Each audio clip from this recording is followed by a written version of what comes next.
이렇게 인사를 하시겠습니다. 생일 축하한다, 친구야. 네. 근데 꼭 이렇게 하면은 나 생일 아냐 이러는 사람 있죠? 네. 오늘은 교회의 생일 오순절 성령 강림절입니다. 다시 한번 옆에 친구에게 생일 축하한다, 나의 교회야 이러면서 인사해 주십시오. 네.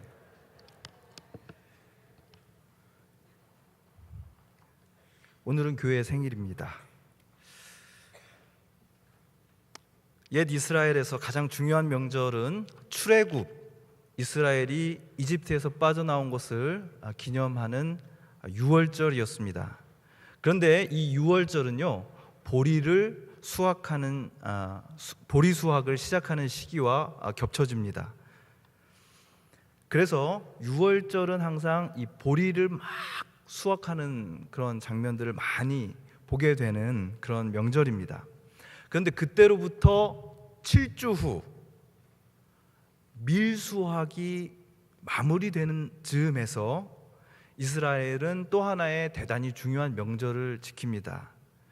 그것은 출애굽한 이스라엘이 광야에서 하나님의 계명을 받은 것을 기념하는 명절입니다.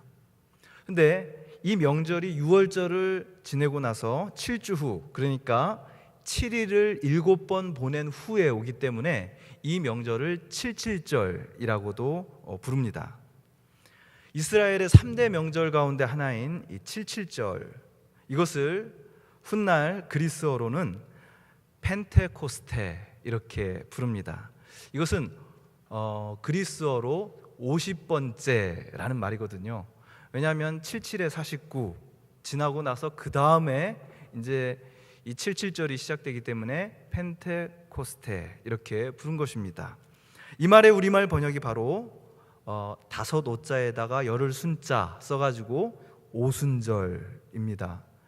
충격적으로 제가 어느 지역장 가운데 한 명이 오순도순 지내는 절기가 오순절 아니냐 뭐 그런 얘기를 들었는데요. 물론 식견이 높은 것으로 잘 알려져 있는 지역장이기 때문에 농담이다, 저는 그렇게 생각을 했습니다. 자, 이 오순절에 하나님께서 이스라엘 백성에게 어떻게 나타나셨는지를 여러분 주목해서 볼 필요가 있습니다. 출애굽기의 보도에 따르면 아침에 우레와 번개와 빽빽한 구름이 산 위에 있고 나팔 소리가 매우 크게 들리니 진중에 있는 모든 백성이 다 떨더라.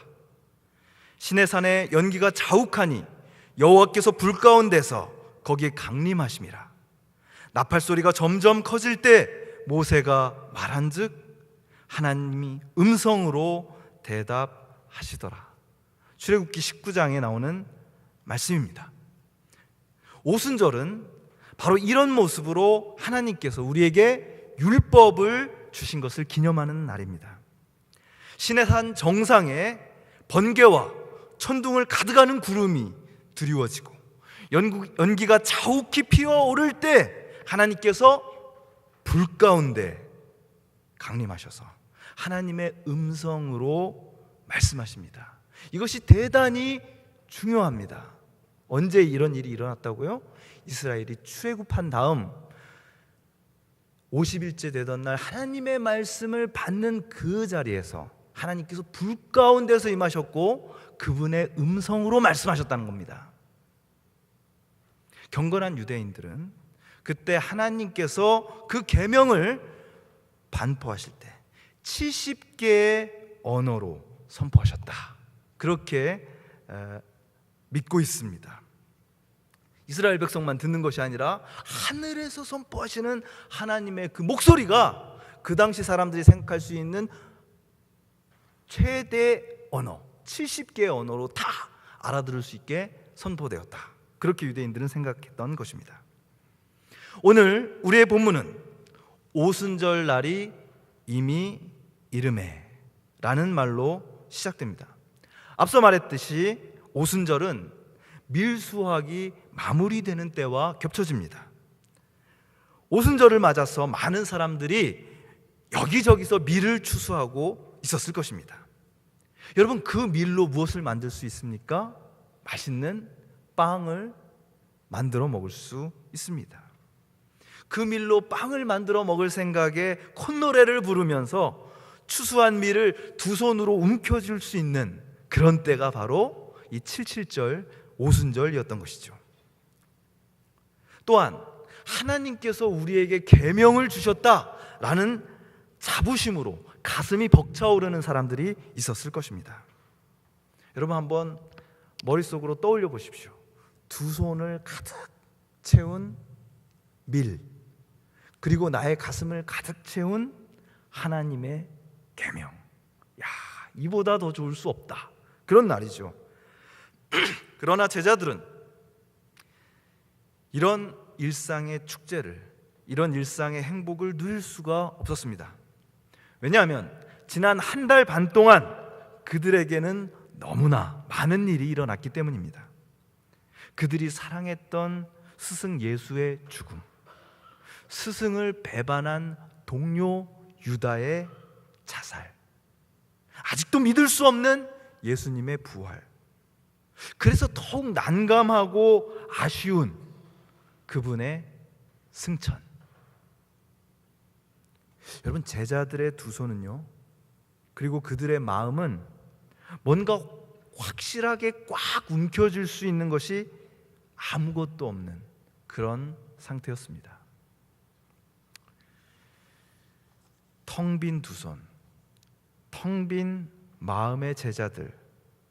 어쩌면 이들의 모습은 오늘 우리의 모습과 닮아 있는 것 같습니다.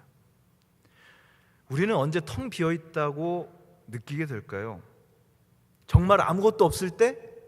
그렇지 않은 것 같습니다.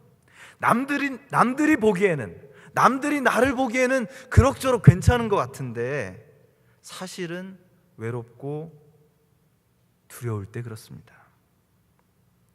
남들은 저 아무개 밀 수확했대, 야, 이제 먹을 거 걱정 없겠구만, 이렇게 생각을 하지만 실제로는 이리 뜯기고 저리 뜯겨가지고 아무것도 남지 않을 것 같을 때 더 비참하지 않겠습니까?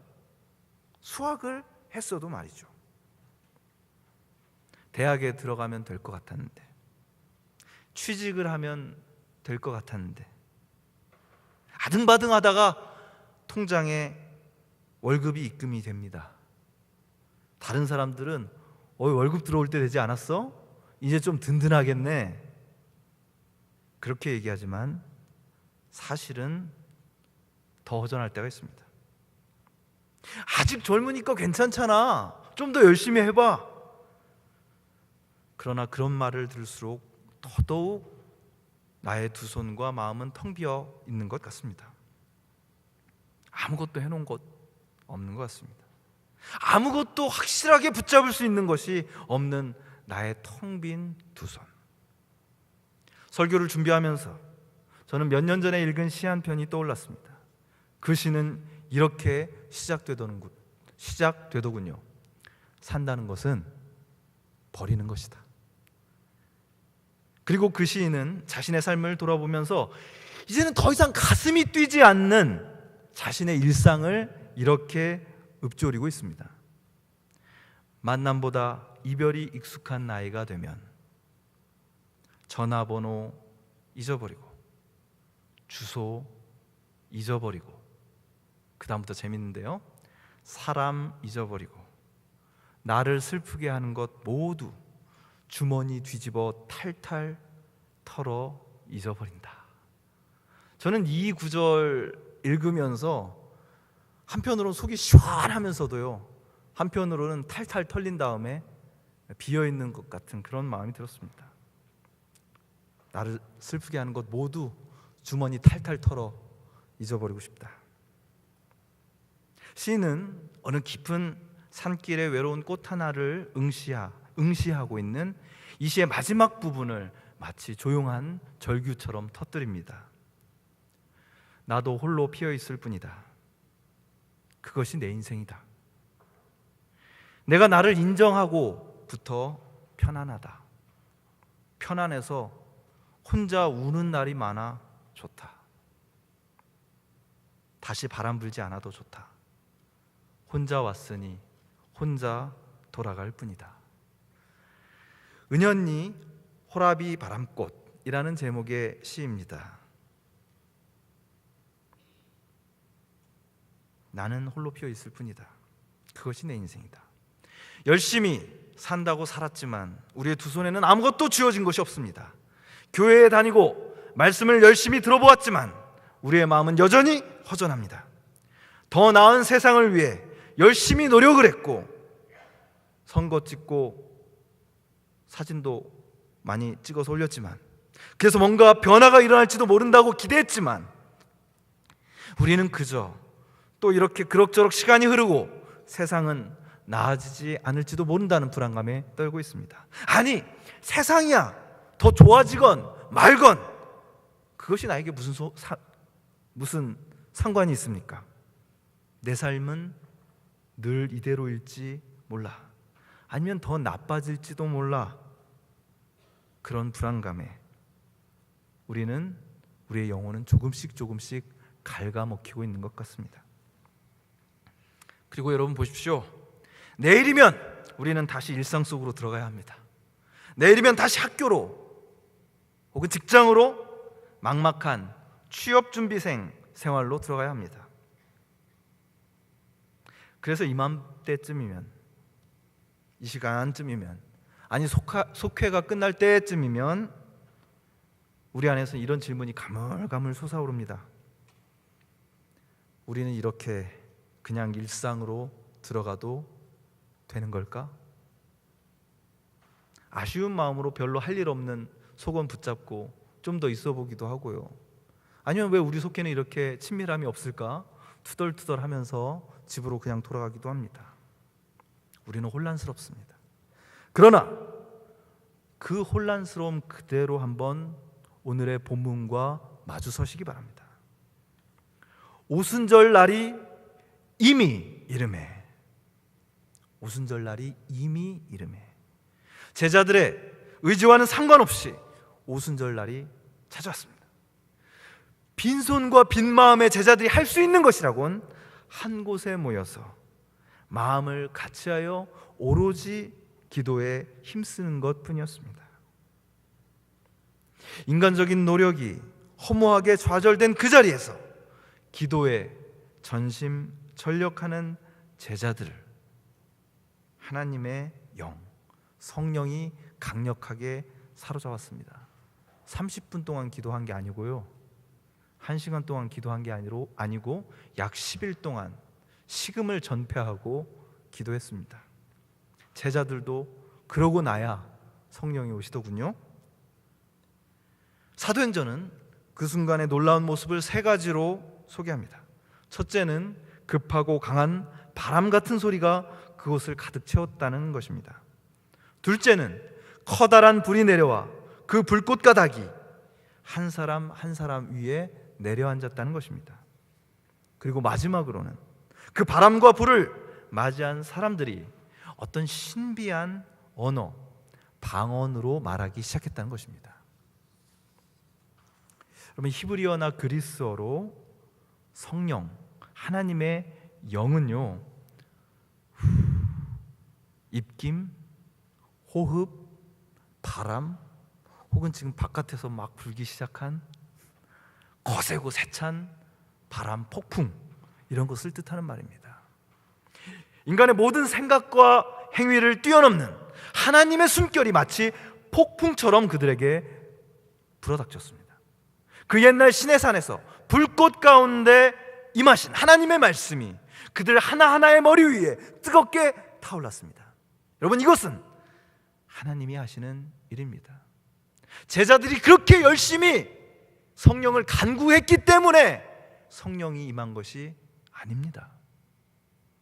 하나님께서 원하셨기 때문에 일어난 일입니다. 여러분도 오늘 텅 빈 두 손과 텅 빈 마음으로 살아가고 있는 바로 여러분이야말로, 여러분, 그 어떤 일이 있더라도 이것을 체험하시기를 간절히 기원합니다. 홀로 피어 있을 뿐이라고 탄식하는 여러분, 그저 이게 내 인생이겠거니 하면서 그저 그것이 편안해서 혼자 울 수 있어서 다행이라고 생각하는 분, 혼자 우는 날이 많아서 혼자 왔으니 혼자 돌아갈 뿐이라고, 그래서 다시 바람 불지 않아도 좋다고 느낄 수밖에 없었던 이 시인의 쓸쓸한 노래가 여러분 인생의 주된 멜로디가 되지 않기를 간절히 바랍니다. 제가 원하는 것은 이것입니다. 하나님의 영이 여러분에게 바람처럼 불어오는 것입니다. 불꽃처럼 내려오는 것입니다. 그렇죠, 여러분. 여러분이 진정 구해야 할 것은 이것밖에 없습니다. 이것만을 바라고 기도해야 합니다. 우리가 할 수 있는 일, 우리가 해야 하는 일은 그것밖에 없습니다. 하나님께서 원하실 때 하나님의 방법으로 그 영이 여러분을 사로잡을 것입니다. 그러면요, 여러분 혼자 울지 않아도 됩니다. 홀로 피는 꽃이 되어서 그 누군가의 시심을 자극하는 삶, 그런 삶 살지 않아도 됩니다.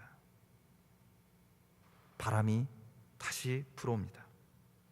언젠가 여러분의 삶에 하나님의 바람이 불어온다면, 그리고 여러분의 머리 위에 그 불꽃이 이글거리는 순간이 찾아온다면, 여러분 반드시 그날은 올 것입니다. 어쩌면 오늘, 어쩌면 올해 그날이 올지 모릅니다.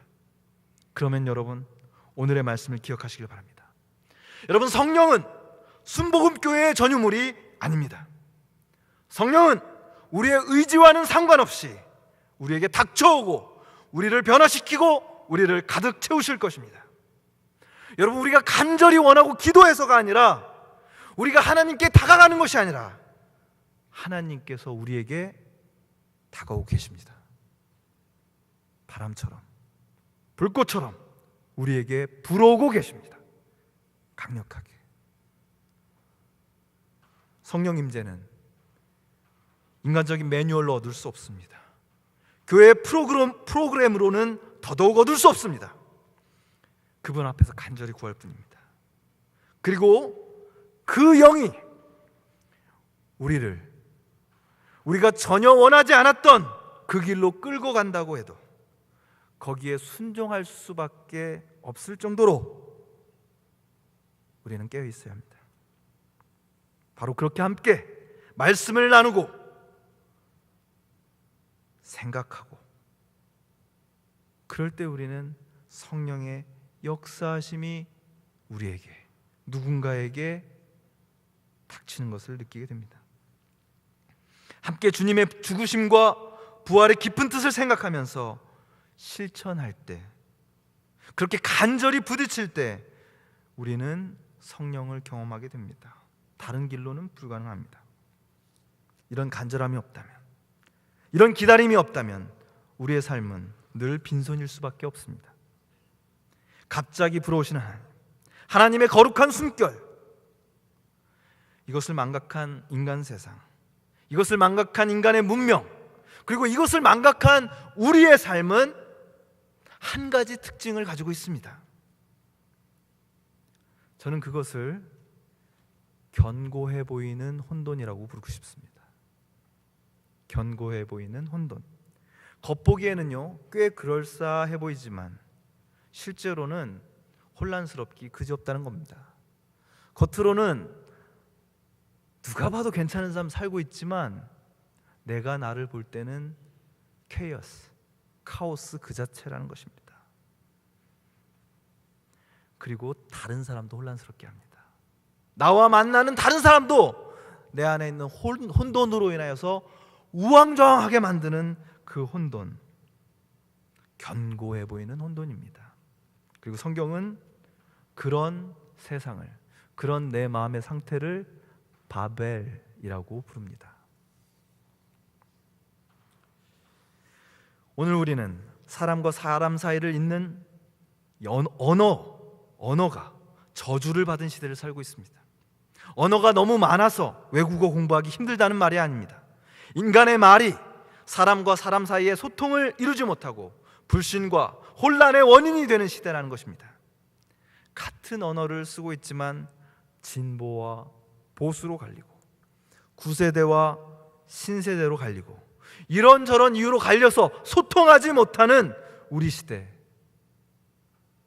부모와 자식이 소통하지 못하고 교사와 학생들이 소통하지 못하고 부부가 서로 소통하지 못하는 우리 시대는 바벨의 저주에 사로잡힌 시대임이 틀림없습니다. 그러나 거룩한 영에 사로잡힌 제자들은 성령이 말하게 하심을 따라서 다른 언어들로 말하기 시작합니다. 무식한 갈릴리 사람들이 일시에 말하기 시작한 그 언어들은 이스라엘 주변의 모든 나라들 사람들이 알아들을 수 있는 언어였습니다. 온 세상에 분열된 언어를 하나로 잇는 언어, 다양한 지역과 언어를 가진 사람들을 하나로 아우러서 하나님을 찬양하게 만든 언어였습니다. 바벨의 저주가 풀리는 순간이었습니다. 오늘 그 저주가 풀리고 우리가 하나됨을 경험하는 이 자리, 교회의 생일을 축하하면서 우리 모두가 비록 여러 가지로 다르지만 하나님의 큰 일을 찬양하는 이 성만찬의 자리에 여러분 모두를 초대합니다. 여러분은 혼자 왔으나 혼자 돌아가지 않을 것입니다. 다시 바람은 불어옵니다. 하나님이 불어오십니다. 여러분은 혼자 울지 않을 것입니다.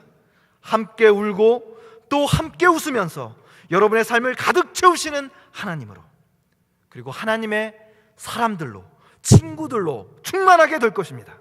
우리의 의지가 아니라 하나님의 힘으로 우리를 향해 불어오시는 하나님의 영으로 그리 될 것입니다. 우리를 향해 불어오시는 하나님의 영을 기대합니다. 기다립니다. 그것만을 위해 기도하겠습니다. 아멘. 기도하시겠습니다.